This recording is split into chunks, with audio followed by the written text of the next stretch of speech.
اعوذ باللہ من الشیطان الرجیم بسم اللہ الرحمن الرحیم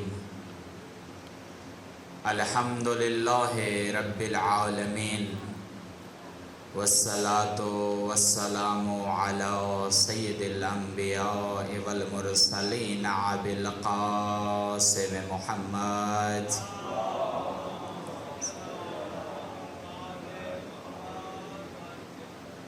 وآلہ الطیبین الطاہرین المعصومین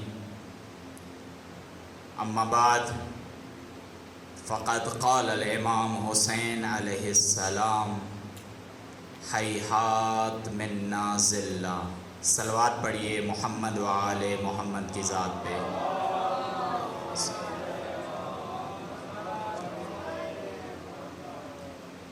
اپنی صحت و سلامتی کے لیے، اپنے مرحومین کی مغفرت کے لیے و تمام مومنین کرام کی صحت و سلامتی کے لیے صلوات پڑھیے محمد و آل محمد پر.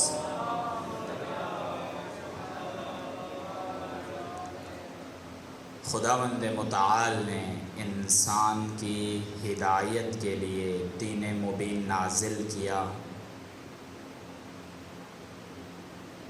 اس دین مبین کے دو اجزاء ہیں جس سے یہ دین کامل ہوتا ہے. اس لیے رسول خدا رسول اللہ صلی اللہ علیہ وآلہ وسلم دنیا سے رخصت ہوتے ہوئے یہ حدیث بتا کر گئے کہ مجھے قلم و دوات دو تاکہ میں تمہارے لیے ایسی بات لکھوں کہ تم دین کے اندر دنیا و آخرت میں کامیاب ہو سکو. رسول اللہ نے فرمایا کہ میں تمہارے درمیان دو چیزیں چھوڑ کر جا رہا ہوں. ایک دین شریعت یعنی قرآن کریم، اور دوسری امامت و قیادت یعنی اہل بیت. اگر تم ان دونوں کا دامن پکڑ کر رکھو گے، اگر ان دونوں پر عمل کرو گے تو تمہاری دنیا بھی کامیاب ہوگی، آخرت بھی کامیاب ہوگی. لیکن اگر ان میں سے ایک بھی تمہارے ہاتھ سے چھوٹ گیا تو پھر دنیا میں بھی ذلیل ہوگے، آخرت میں بھی ذلیل ہوگے. آپ کی خدمت میں مجلس اول میں عرض ہوا تھا کہ ایک گروہ نے قرآن کریم کو پکڑ لیا، قرآن کا دامن پکڑ لیا، لیکن اہل بیت کے دامن کو ہاتھ میں نہ لیا، اور یہی کہا کہ اہل بیت کی ضرورت نہیں ہے، اہل بیت کی تعلیمات کی ضرورت نہیں ہے، بلکہ ہمارے لیے قرآن کریم کافی ہے. رسول اللہ نے فرمایا کہ دین مبین کے دو اجزاء ہیں. ان دونوں اجزاء پر جب عمل کرو گے اس وقت تمہارا دین کامل ہوگا. لیکن اگر ایک جز بھی چھوٹ گیا دین کامل نہیں ہوگا. پہلا جز عرض ہوا دین شریعت یعنی قرآن کریم، یعنی خداوند متعال نے راستہ بتا دیا کہ راستے کے اوپر چلنے کے لیے یہ قانون و آئین موجود ہے، اپنی زندگیوں میں اس آئین کے اوپر عمل کرنا. دوسرا اس دین مبین کا جز امامت و قیادت، اہل بیت، ائمہ اطہار، یعنی وہ قانون موجود ہے لیکن اس قانون کے اوپر چلانے کے لیے کوئی چاہیے. اور خدا نے فرمایا، رسول نے فرمایا کہ وہ اہل بیت ہیں جو تمہیں قرآن کے راستے پر چلائیں گے. قرآن کو پکڑ لینا، اہل بیت کے دامن کو ہاتھ میں نہ لینا انسان کی سب سے بڑی بھول ہے۔ اگر وہ سمجھتا ہے مجھے قرآن سمجھ آ جائے گا اہل بیت کے بغیر، ائمہ اطہار کے بغیر، یہ انسان گھاٹے میں ہے، اس کی دنیا بھی ناکام ہے، آخرت بھی ناکام ہے۔ اور خدا نے ائمہ اطہار، وہ ہستیاں جو قرآن پہ چلانے کے لیے امت کو اسی قرآن کے راستے پر لانے کی کوشش کرتی رہیں، کیونکہ خدا نے امام کو مقرر ہی اسی لیے کیا ہے کہ امام دنیا میں آ کر حکومت کرے و امامت کرے۔ توجہ رکھیے گا، وقت کی کمی کو ملحوظ نظر رکھتے ہوئے پیغام انشاءاللہ آپ کی سماعتوں تک پہنچانے کی کوشش کروں گا۔ خدا نے مقام امامت، امام کو مقام ہی یہی دیا ہے کہ امام اس دنیا کے اندر آ کر حکومت کرے، قیادت کرے۔ امام کا معنی ہوتا ہے پیشوا، رہنما، پیشوائی کرنے والا، رہنمائی کرنے والا، رہبری کرنے والا، آگے چلنے والا۔ جس کے پیچھے ایک امت چلے اس کو امام کہتے ہیں۔ خدا کی طرف سے مقام امامت جو امام کو عطا ہوا، اس کا معنی یہ ہوتا ہے کہ خدا نے امام کو امامت و قیادت و حکومت کے لیے بنایا۔ اب اگر تاریخ کا جائزہ لیں، تاریخ کو پڑھیں، پچھلی مجلس میں عرض ہوا تھا کہ امام کو مقام امامت نہ ملا، وہ مقام جو خدا نے امام کو عطا کیا تھا وہ نہ ملا۔ اس کی وجہ یہ تھی کہ امام کے ساتھ امت کھڑی ہونے کے لیے تیار نہ تھی۔ امام علی علیہ السلام کی امت کو دیکھ لیں، امام بلاتے ہیں، امت آنے کے لیے تیار نہیں ہے۔ امام حسن مجتبیٰ کی امت کو دیکھ لیں، امام بلاتے ہیں، امام کی امت آنے کے لیے تیار نہیں ہے۔ اس وجہ سے امام کو مقام امامت نہ ملا، چونکہ وہ جو امت اس وقت میں موجود تھی وہ امام کی ناصر و مددگار نہ تھی۔ یہ امام کی تنہائی تھی، یہ امام کی مجبوری کا مقام تھا کہ امام مجبور ہو گئے۔ جنگوں کے مقام پہ امام علی علیہ السلام بہادر و شجاع ترین انسان، شجاع و نڈر ترین ہستی، خدا نے زمین کے اوپر علی جیسا نڈر نہ بنایا، نہ قیامت تک کوئی آ سکے گا۔ لیکن یہ علی جب صفین کے میدان میں جاتے ہیں اور امت ساتھ چھوڑ دیتی ہے تو یہی علی اپنے آپ کو تنہا پاتے ہیں۔ نڈا و شجر ترین ہستی اپنے آپ کو تنہا پا رہی ہے، اور تنہائی کے مقام پر اپنی امت کو کہنے پر مجبور ہوتے ہیں، ٹھیک ہے جو تم فیصلہ کرنا چاہتے ہو کر لو، علی اس کو قبول کرے گا۔ یہ تنہائی تھی علی کی۔ امام حسن مجتبیٰ کا واقعہ دیکھیے، جب جنگ میں بھیجتے ہیں اپنے لشکر کو اور یہ لشکر لالچ کا شکار ہو جاتا ہے، دشمن نے اپنے نمائندے بھیجے اس لشکر کے پاس، اور اس لشکر کو وہ نمائندے آ کر 3 قسم کے وعدے و لالچ دیتے ہیں کہ تم یہ 3 باتیں ہماری قبول کر لو، ہم تمہیں 3 باتوں کا وعدہ دیتے ہیں۔ توجہ کیجیے گا، امام حسن مجتبیٰ کی تنہائی کیا تھی؟ امام حسن مجتبیٰ کی فوج اور اس کا لشکر کا سالار جب گیا جنگ کرنے کے لیے، اور امیر شام کا لشکر جنگ کے لیے تیار تھا، اب یہ جو لشکر دشمن خدا کا تھا اسے معلوم تھا اگر ہم حسن مجتبیٰ کے لشکر سے جنگ کریں گے تو اس جنگ میں کبھی کامیاب نہیں ہو سکتے، بس کوئی طریقہ اختیار کیا جائے، کوئی ہیلا و بہانہ تراشا جائے کہ جناب امام حسن مجتبیٰ کے لشکر کو شکست دی جائے۔ اب ایک منصوبہ بنایا گیا، نمائندے تیار ہوئے، امام حسن مجتبیٰ کے لشکر کے پاس آئے یہ نمائندے اور 3 باتیں کی انہوں نے، اور کہا اس لشکر کے سالار کو کہ تم ہماری بات مان لو، ہم تمہیں 3 وعدے کرتے ہیں۔ بات کون سی ماننی ہے؟ بات یہ ماننی ہے کہ تم امام حسن کا ساتھ چھوڑ دو اور لشکر شام میں داخل ہو جاؤ۔ یعنی معنی کیا ہوتا ہے؟ یعنی تم مکر و فریب کرو، امام حسن مجتبیٰ کو دھوکہ دو اور آؤ لشکر شام کے اندر ہم تمہیں 3 باتوں کا وعدہ دیتے ہیں۔ کون سی 3 باتیں؟ ذرا غور کیجئے گا، آج بھی ضرورت ہے کہ ان سے پرہیز کیا جائے۔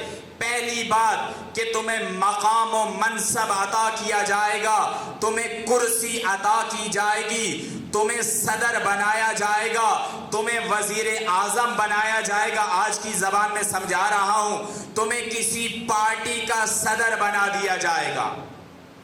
یہ پہلا وعدہ جو اس سالار کو دیا جا رہا تھا۔ دوسرا وعدہ یہ تھا کہ تمہیں درہم و دینار عطا کر دیے جائیں گے، تمہارے آگے اشرفیوں کے انبار لگا دیے جائیں گے، تمہیں دولت کے انبار دے دیے جائیں گے، تمہیں لاکھوں کھربوں کے ڈالر عطا کر دیے جائیں گے، تم حسن علیہ السلام کے ساتھ غداری کرو۔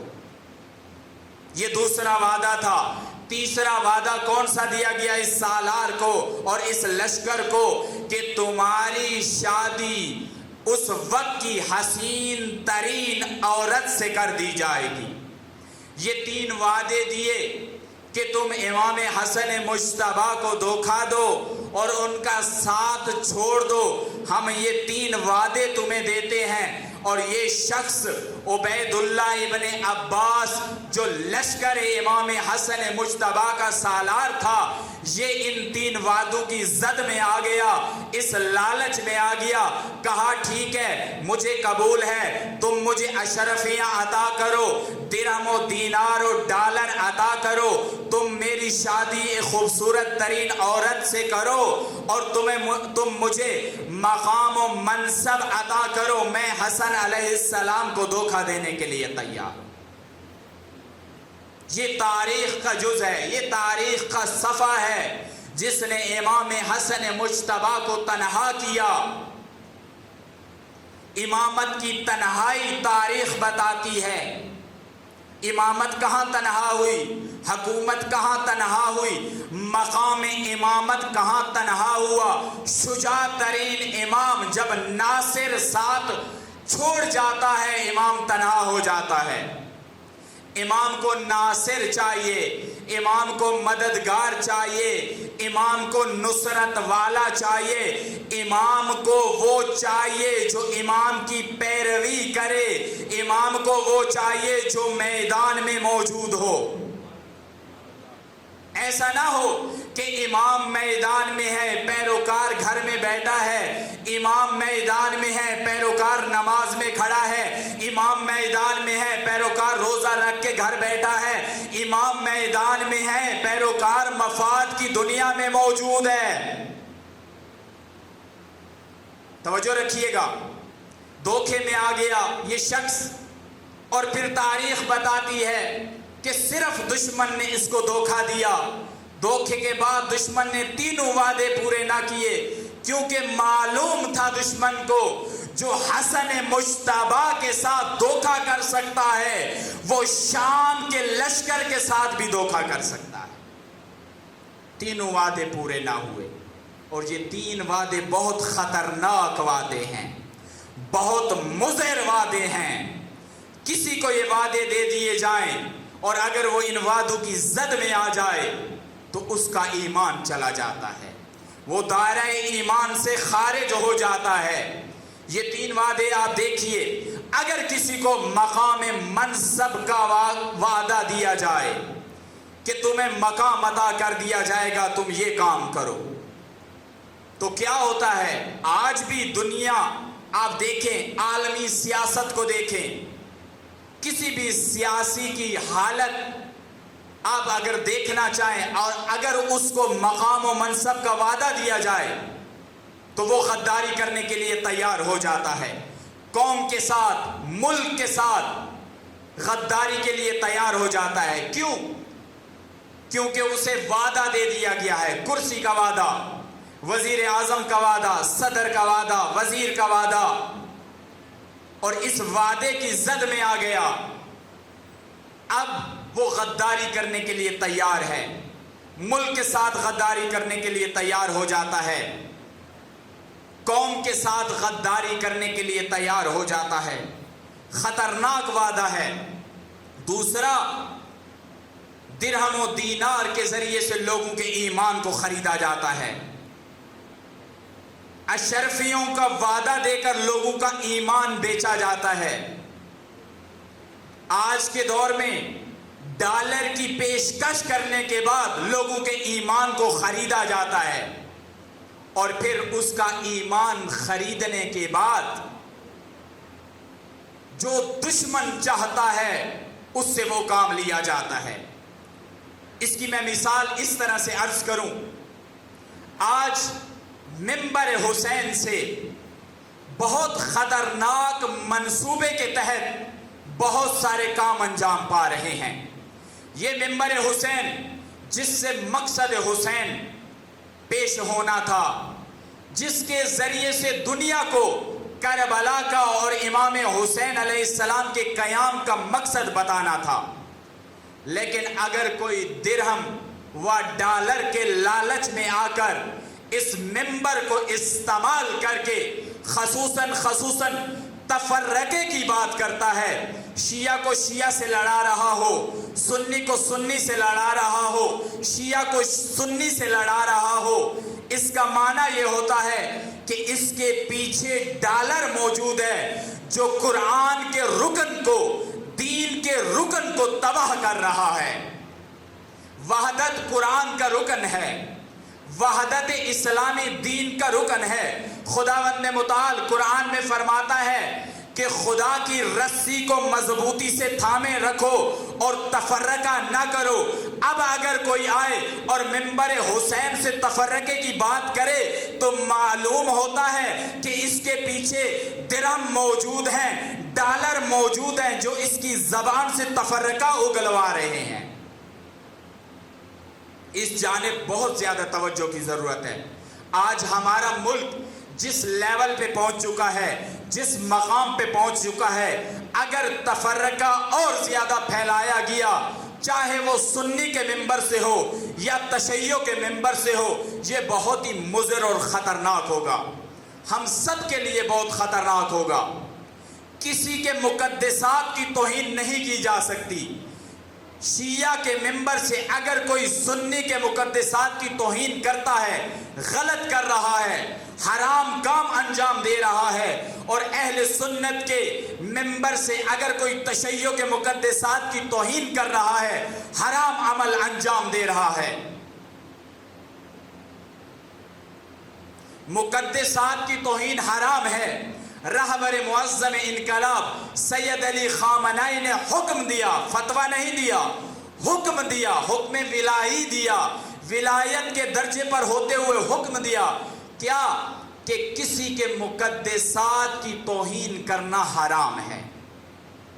اب اگر کوئی آئے منبر حسین سے، حسین کے منبر کو حرام کام کے لیے استعمال کرے، اور میں زبان استعمال نہ کروں کہ اس کو چپ کراؤں، اگر میں منبر پہ اسے نہیں ٹوک سکتا تو میرے بزرگان، میرے دوستان، جوانان، عزاداران حسین کوئی بھی ممبر سے تفرقے کی بات کرے، ہمارا یہ فریضہ بنتا ہے کہ اگر ہم ممبر پہ اس کی زبان کو نہیں ٹوکتے تو اس کو ممبر سے اترنے کے بعد اس کو سوال ضرور کرو کہ کیوں تم نے کسی کے مقدسات کی توہین کی ہے۔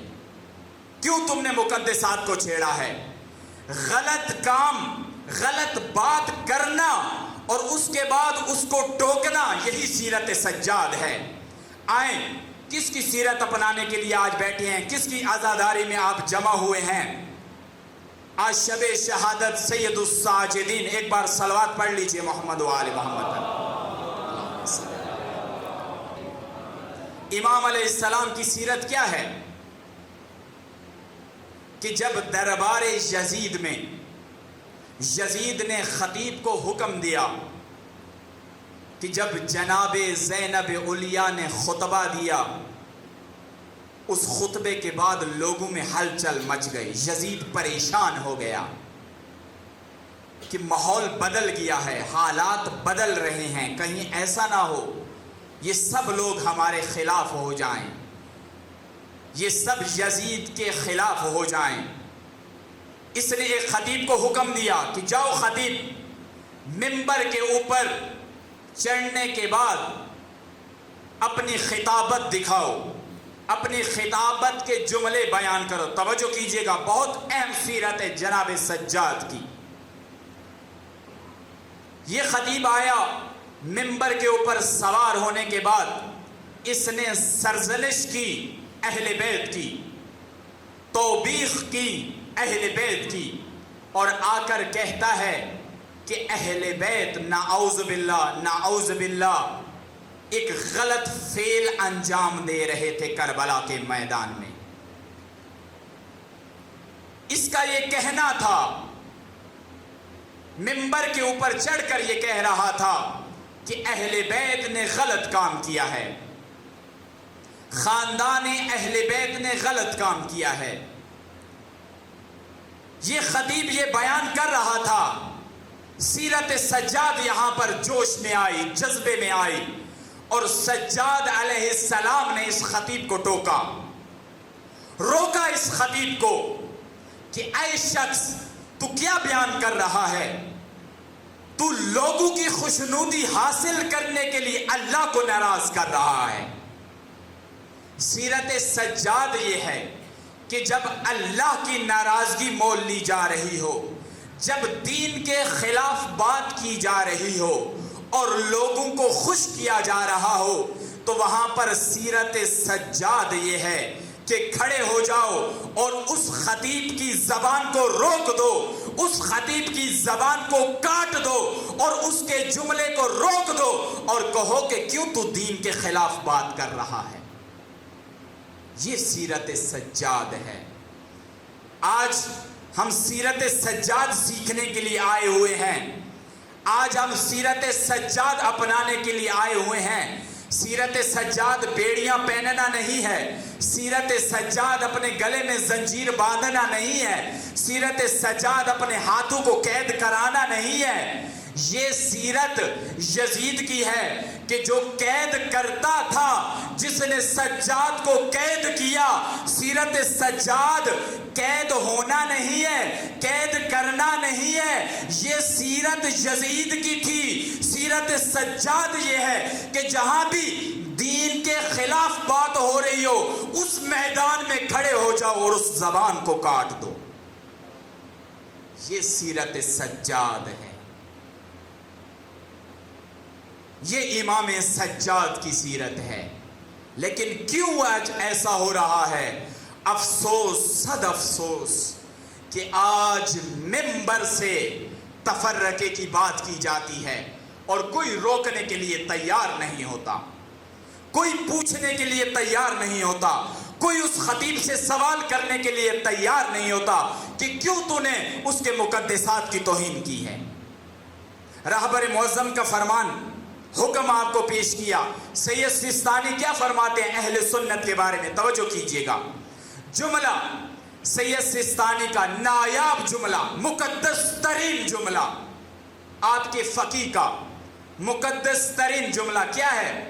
فرماتے ہیں کہ اہل سنت کو اپنا بھائی مت کہو، بلکہ اہل سنت ہماری جان ہیں۔ آپ توجہ کریں، ایک فقیہ یہ بات کر رہا ہے، ایک مجتہد یہ بات کر رہا ہے کہ اہل سنت کو بھائی مت کہو، وہ ہماری جان ہے، ہمارا نفس ہے۔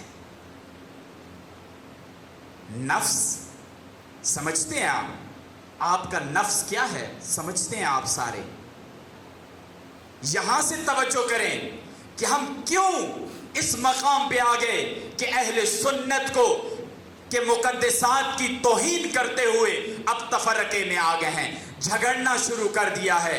آپ کے دو بڑے مجتہد رہبر معظم و سید سیستانی، ان کے علاوہ میں کس کو لے کر آؤں اور کس کی مثال دوں کہ دنیا مانے؟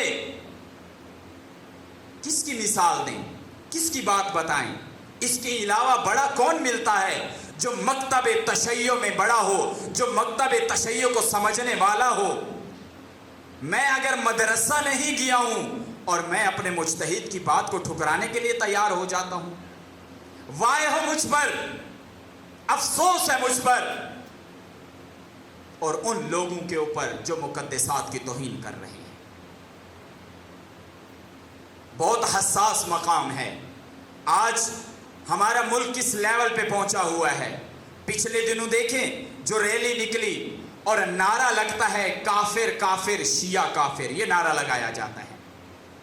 ہمیں اس نعرے پہ افسوس نہیں ہے، ہمیں کوئی کافر کہتا رہے، ہمیں اس کے اوپر افسوس ہوتا ہے جو کافر کہہ رہا ہے، کیونکہ وہ پست ہو چکا ہے، وہ اتنا پست ہو گیا ہے کہ اس نے مقام اہل بیت کو نہ سمجھا، اس نے تعلیمات اہل بیت کو نہیں سمجھا۔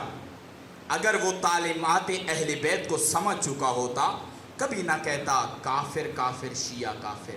لیکن اگر وہ کافر کہہ رہا ہے تو اس کی وجہ کیا ہے؟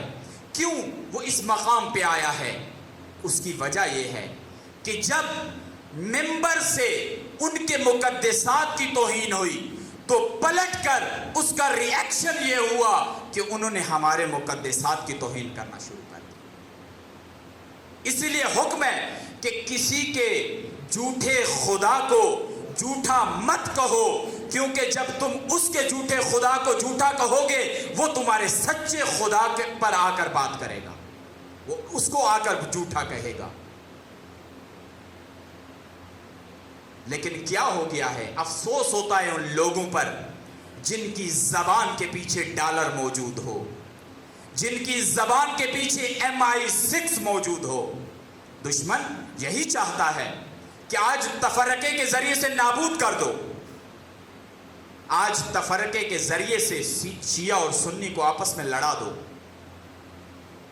جب اتنے پست ہو جائیں گے ہم کہ ہمیں معلوم نہ ہو کہ آج کا یزید کون ہے، آج کی یزیدیت کون ہے، اور ہم آپس میں لڑنے کے لیے تیار ہو جائیں، شیعہ اور سنی ایک دوسرے کا گریبان پکڑ کر خوش ہو جائیں، ایک دوسرے کے مقدسات کی توہین کرنے کے بعد خوش ہو جائیں، اور سیرت سجاد بھول جائیں کہ جب بھی کوئی دین کے خلاف بات کرے تو وہاں کھڑے ہو کر اس کی زبان کو روک دو۔ دربار یزید کے اندر سیرت سجاد، ذرا اس منظر کو ذہن میں دہراؤ، اس منظر کو دیکھو کہ ایک حاکم وقت کے آگے بات کرنا آسان ہوتا ہے؟ میرا تو کسی اور کے آگے میں بات نہیں کر سکتا ہوں، کس طریقے سے میں حاکم وقت کے دربار میں جا کر یہ بات کروں؟ یہ سیرت سجاد ہے۔ بندے ہاتھوں کے ساتھ قید سجاد قید کی حالت میں ذمہ داری محسوس کرتے ہوئے دین کو بچاتے رہے۔ جناب زینب اولیاء سر پہ چادر نہ ہونا اور ذمہ داری دین کی اور کربلا کو بچایا۔ کربلا مر گئی ہوتی، کربلا نابود ہو گئی ہوتی اگر زینب نہ ہوتی۔ زینب نے کربلا بچائی ہے۔ آپ دیکھیں کوفہ میں، شام میں، گلیوں میں، بازاروں میں سیدہ کے جملے کیا تھے، سیدہ نے خطبے کیا دیے۔ یہ سیرت زینب اولیاء ہے۔ اگر آج سیرت زینب علیہ و سیرت سجاد پر عمل کر لیا جائے تو آپ کا دین، آپ کا مذہب اور تشیع دنیا کے اوپر غلبہ عطا کرے گا، غالب ہو جائے گا۔ لیکن افسوس، صد افسوس کہ قیام کربلا کے مقصد کو نہ سمجھا، چھوڑ دیا، اور اس منبر جس سے مقصد حسین بیان ہونا تھا، اس سے آج دوسروں کے مقدسات کی توہین ہو رہی ہے۔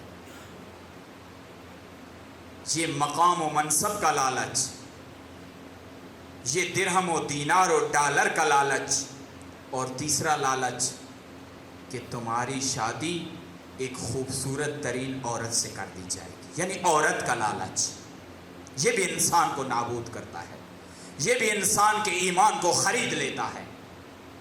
بہت خطرناک ہے یہ تینوں لالچ۔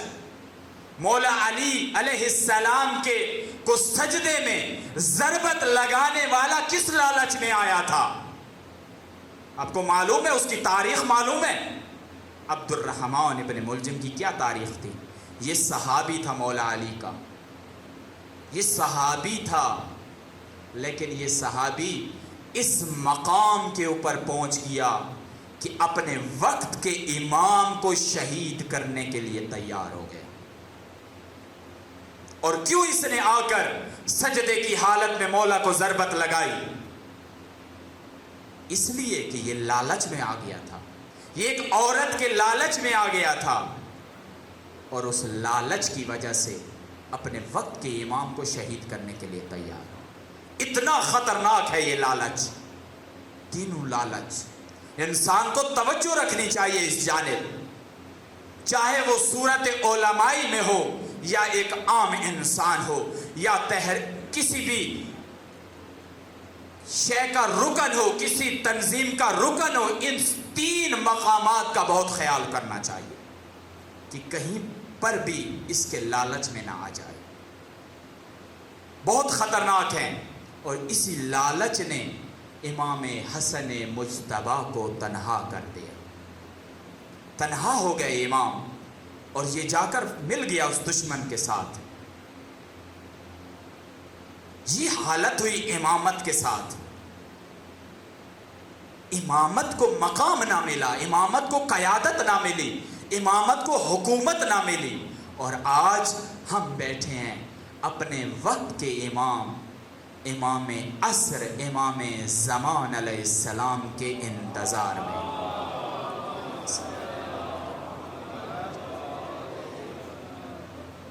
آج ہم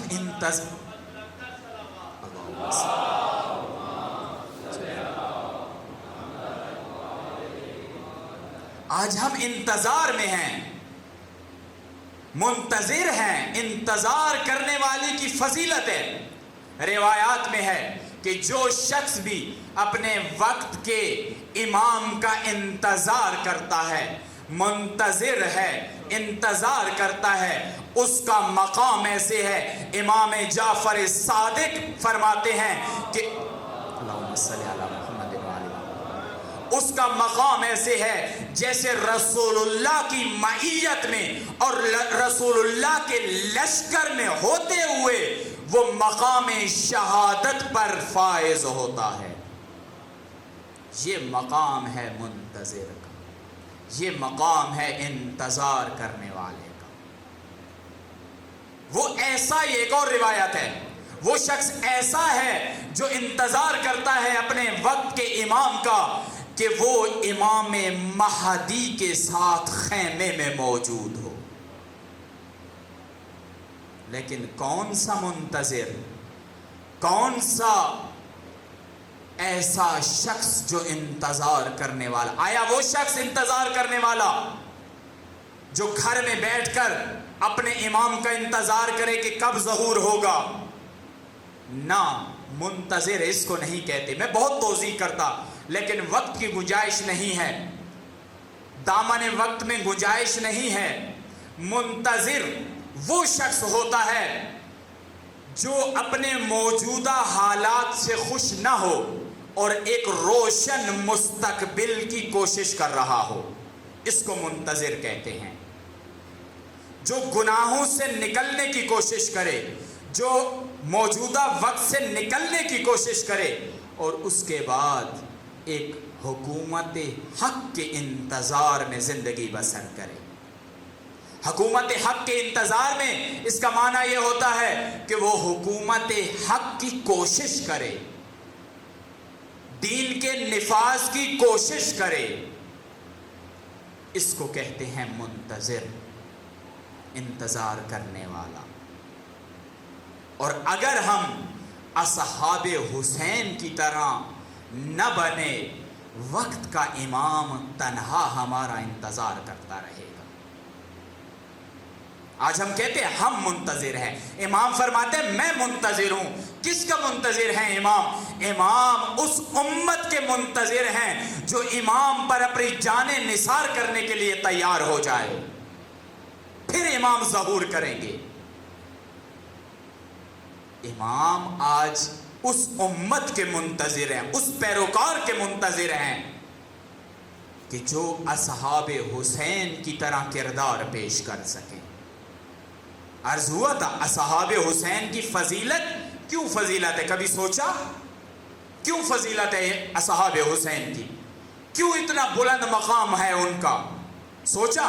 آپ زیارت میں کیا جملے پڑھتے ہیں؟ زیارت میں آپ جملے پڑھتے ہیں یا لیتنی کنت معکم فافوز فوزا عظیما، اے کاش ہم بھی اصحاب حسین کے ساتھ ہوتے اور کامیابی کے ساتھ ہم کنار ہوتے۔ کیوں کہتے ہیں اے کاش ہم اصحاب حسین کے ساتھ ہوتے؟ کیوں یہ خواہش کرتے ہیں؟ کیوں اتنا فضیلت کا مقام ہے؟ میں صفت بیان کرتا ہوں ایک اصحاب حسین کی، جس وجہ سے وہ مقام فضیلت پر فائز ہوئے۔ اور اگر آج شیعہ علی، شیعہ مہدی وہ صفت اختیار کر لے تو اس مقام پر پہنچ سکتا ہے۔ کون سی وہ صفت تھی اصحاب حسین میں؟ وہ صفت تھی کہ انہوں نے اپنے وقت کے امام کو تنہا نہیں چھوڑا، وقت کے امام کو تنہا نہیں چھوڑا۔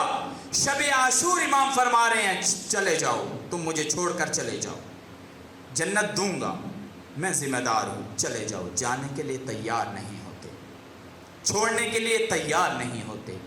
یہ ہیں اصحاب حسین، یہ صفت ہے اصحاب کی کہ وقت کے امام کو پہچانو اور اس کے بعد اس کا ساتھ دو، اس کے ناصر بنو، میدان میں رہو۔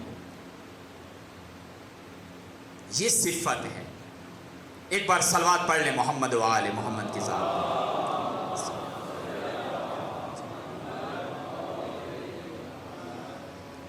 خطبہ عرض کرتا ہوں جناب زینب اولیاء اور امام سجاد کا، جتنا ہو سکا، وقت کی کمی ہے۔ جناب زینب اولیاء یزید کے دربار میں خطبہ دیتی ہیں۔ اب عربی پڑھنے کا وقت نہیں ہے، میں اردو پر اکتفا کرتا ہوا چلوں گا۔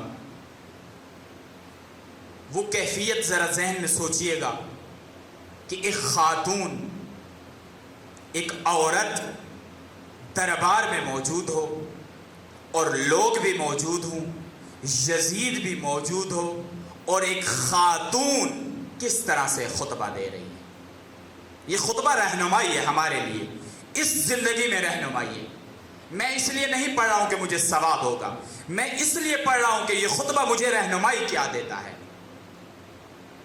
یہ رہنمائی ہے، کلام زینب زندگی میں رہنمائی کرتا ہے۔ جب زندگی میں یہ کلام رہنمائی کرے گا تب جا کر آخرت کامیاب ہوگی۔ کیا یہ خطبہ؟ اب وہ خطبہ رہ گیا جو کوفہ کے مقام پہ زینب اولیاء نے دیا تھا۔ یہ دربار یزید میں جو خطبہ ہے وہ عرض کرتا ہوں۔ اے یزید، بی بی فرماتی ہیں اے یزید، تیرا کیا خیال ہے کہ ہم اہل بیت پر زمین و آسمان تنگ کر کے، ہم لوگوں کو اسیر کر کے، شہر بشہر پھرا کر تو نے ہماری منزلت گھٹا دی ہے اور اپنے وقار کو بڑھا دیا ہے۔ بی بی یزید کو فرما رہی ہیں، اور تقرب الہی حاصل کر لیا ہے اور اسی بنا پر تو غرور و تکبر کی باتیں کر رہا ہے۔ بی بی وقت کے حاکم کو فرما رہی ہیں کہ تو غرور و تکبر کی باتیں کر رہا ہے، اور تو خوش ہے کہ اب ساری حکومت تیرے پاس ہے۔ اے یزید، شاید تو بھول گیا ہے کہ کفر، خدا فرماتا ہے قرآن میں کہ کفر اختیار کرنے والوں کو ہرگز یہ گمان نہیں کرنا چاہیے۔ بی بی نے آیت پڑھی کہ اللہ کی دی ہوئی مہلت ان کے لیے بہتر ہے۔ ان کو مہلت اس لیے دی گئی ہے کہ وہ اپنے گناہوں میں اور اضافہ کریں، اور دردناک سے دردناک عذاب ان کے لیے تیار ہے۔ بی بی کے جملے ہیں، توجہ کیجیے گا۔ اے آزاد کردہ شخص، کیا یہی انصاف ہے کہ تو نے اپنی عورتوں اور کنیزوں کو پردے میں بٹھا رکھا ہے اور رسول کی نواسیوں کو اسیر کر کے شہر پھرا رہا ہے؟ مگر واقعاً اس کے علاوہ اور کیا امید کی جا سکتی ہے اس شخص سے جس کے بزرگوں نے ہمارے بزرگوں کے جگر چبائے،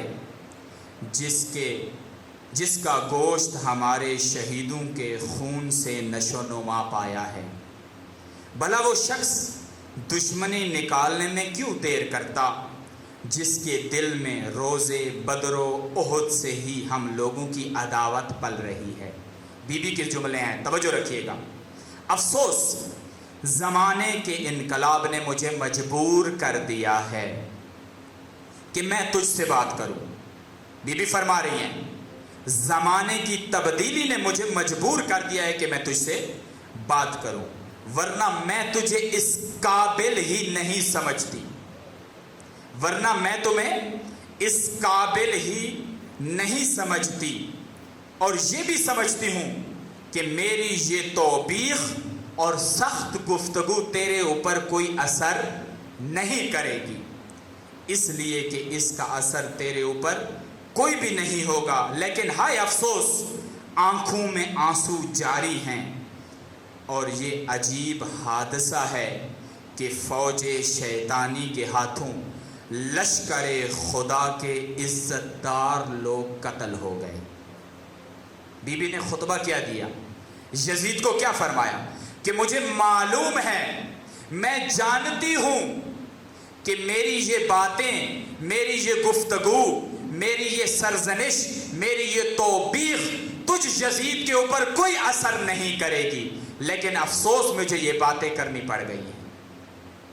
یہ وہی بات ہے بی بی کی، توجہ رکھیے گا، میں سب سے عرض کروں گا توجہ رکھیے گا، یہ وہی بات ہے جو امام حسین علیہ السلام نے کربلا کے میدان میں لشکر یزید و عمر سعد کو کہی تھی۔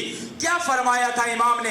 امام فرماتے ہیں، مجھے معلوم ہے کہ میرے خطبے، میری نصیحت، میری بات تجھ لشکر کے اوپر کیوں اثر نہیں کر رہی؟ اس لیے اثر نہیں کر رہی کہ مجھے معلوم ہے تمہارے پیٹ کے اندر لقمہ حرام موجود ہے۔ اور بی بی یہ وہی بات دربار یزید میں یزید کو کہہ رہی کہ معلوم ہے کلام حسین میں کوئی کمی نہیں، کلام زینب علیہ میں کوئی کمی نہیں، لیکن کیوں اثر نہیں ہو رہا؟ اس لیے اثر نہیں ہو رہا کہ تیرے پیٹ کے اندر حرام موجود ہے، اور حرام لقمے کا اثر یہ ہوتا ہے کہ کلام امام اثر نہیں کرتا۔ بہت توجہ کا مرحلہ ہے، بہت سوچنے اور غور و فکر کرنے کا مرحلہ ہے کہ امام کا کلام میں کوئی کمی تھی؟ کیا رسول کے کلام میں کمی ہوتی تھی؟ کیا مولا علی کے کلام میں کمی ہوتی تھی؟ کیا امام حسن مجتبیٰ کے کلام میں کمی ہوتی تھی؟ نہ میرے بھائیوں، میرے بزرگوں، کلام امام میں کمی نہ ہوتی تھی، بلکہ سننے والے میں یہ صلاحیت ہی نہ تھی کہ امام کے کلام کو سمجھ سکتا۔ کاش میرے پاس وقت ہوتا توضیح کرتے اس خطبے کی، بہت عظیم خطبہ دیا، سمجھنے والا خطبہ ہے۔ لقمہ حرام جب گلے سے نیچے پیٹ میں جاتا ہے، پھر اثر یہ ہوتا ہے کہ کلام امام اثر نہیں کرتا، قرآن کی بات سمجھ نہیں آتی۔ امام کی بات سمجھ نہیں آتی، زینب علیہ کی بات سمجھ نہیں آتی۔ ایسے حالات میں خطبہ دیا کہ ناکا کے اوپر سوار ہو کر دین کی ذمہ داری سنبھالی کندھوں کے اوپر، دین کی ذمہ داری سنبھالی۔ کیسی ناکا، کیسی اونٹنی! تاریخ پڑھے، تاریخ میں لکھا ہے ایسی اونٹنیاں جس کے پالان نہ تھے۔ شب شہادت امام ہے، رو لیا کرو۔ خطیب کو داد دینے کے لیے نہیں روتے ہو، اس رونے کا بڑا فائدہ ہے۔ انسان کا دل نرم ہو جاتا ہے، انسان کا دل کلام خدا، کلام امام کو قبول کرنے کے لیے تیار ہو جاتا ہے۔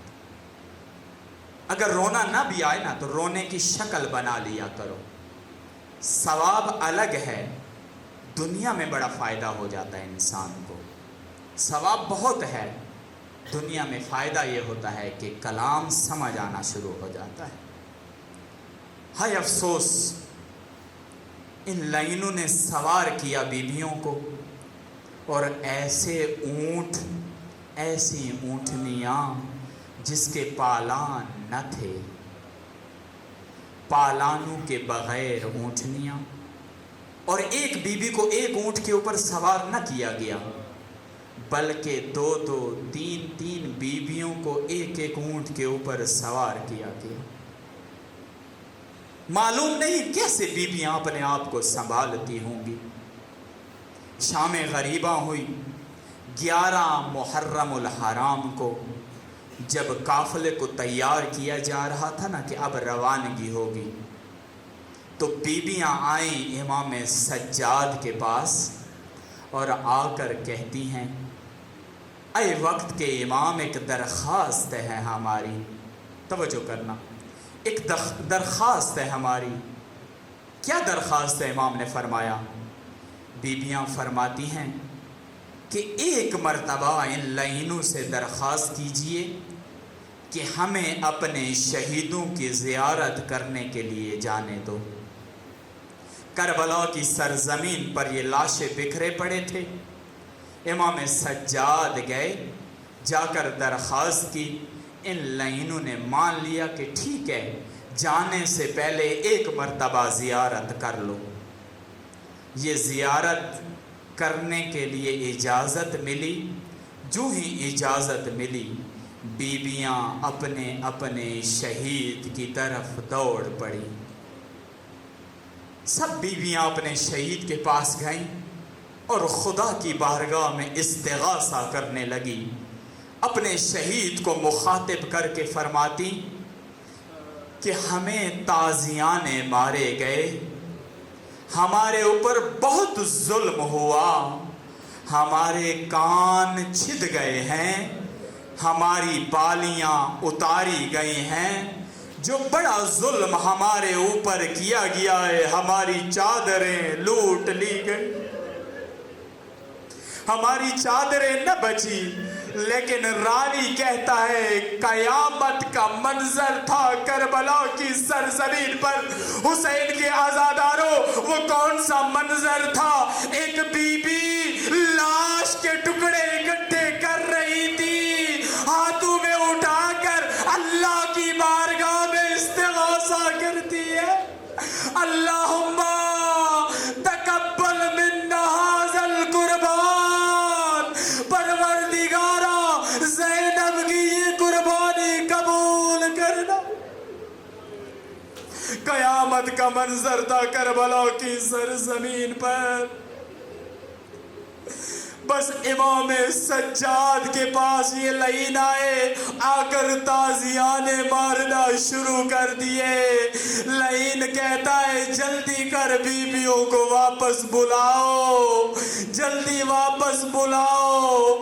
ادھر سے جناب زینب علیہ دیکھتی ہے یہ لائن امام سجاد کو تازیانے مار رہا ہے، آ کر فرماتی ہیں کیا ہوا وقت کے امام، یہ لعین آپ کو بھی شہید کرنا چاہتے ہیں، یہ لعین آپ کو بھی قتل کرنا چاہتے ہیں۔ امام فرماتے ہیں نہیں، یہ مجھ سے چاہتے ہیں بیویوں کو واپس بلا لو، میں نہیں بلانا چاہتا، مجھ میں تعزیانے کھانے کی ہمت موجود ہے، میں کچھ تعزیانے کھا سکتا ہوں، جاؤ اپنے شہیدوں کی زیارت کر لو۔